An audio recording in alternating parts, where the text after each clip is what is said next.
So one of the things that I've done the last couple of videos was applied soft body physics to one of these bags in an attempt to basically mimic it being sort of like a soft bag hitting the ground.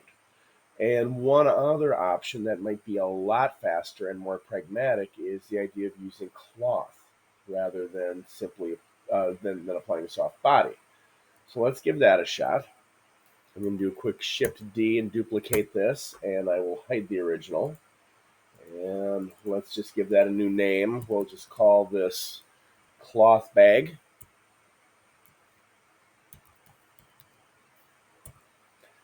And we will apply cloth under the physics properties tab. I will apply cloth.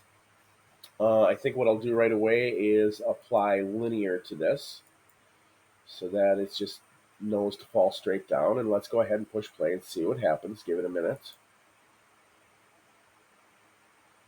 Okay.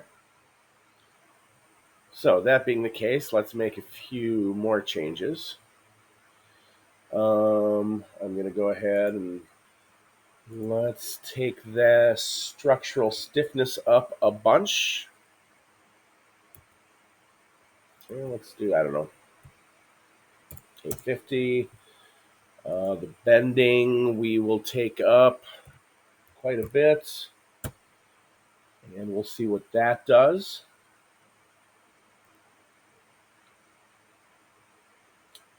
All right, so that's definitely a change. So let's pause that, and let's right now. I mean, let's check the box for internal springs and see what kind of a change that brings.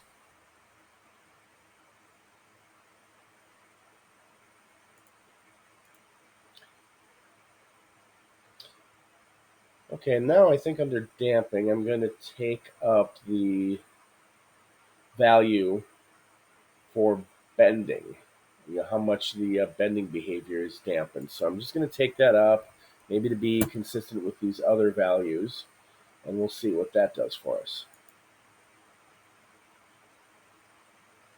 That's not bad.